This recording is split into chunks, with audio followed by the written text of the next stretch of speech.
They said that if you have a customer persona and you see that there is a brand in a different category which has the same customer persona, just blindly go and put out a store on the ground floor of a mall right alongside that particular store. For example, when it comes to CocoGuard, Zara ke jo customers hai, their customer persona matches with CocoGuard's customer persona. So they're like, bro, our hack is pretty simple. Because we have the leverage of capital, we would just put up a store as close as possible to a Zara or a Starbucks. That is enough to drive enough footfall. Eventually, we'll be able to sell very well. Do you also follow something very similar? No, I mean, we've again learned it the tough way, saying that follow your own data and not someone else's data. Right? Okay. Can you give me an example? Did you mess up somewhere? Not mess up somewhere, but we've seen like all Zara stores don't do phenomenally well.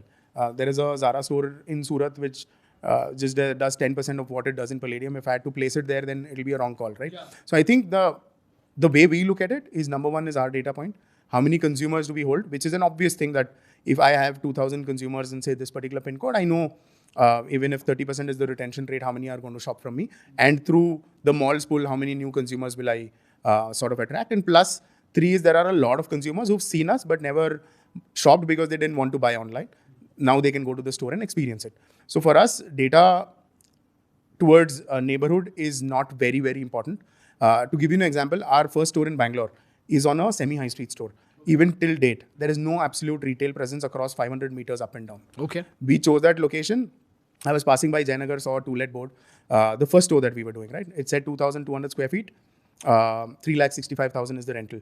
The first thing that hit my head was, even if we do 7-8 lakhs sort of revenue, we'll be profitable.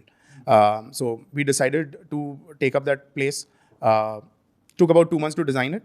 July 15th is when we launched, and within 15 days, that store hit 50 lakhs in net revenue. Oh, wow. That was a strong brand pull because there's absolutely no sort of, retail presence there.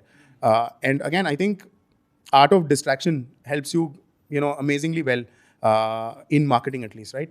Same with online. If you're scrolling on Instagram, you see something which is distracting you, different from the obvious content that you're watching.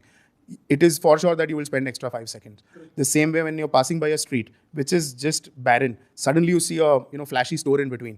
That's a distraction.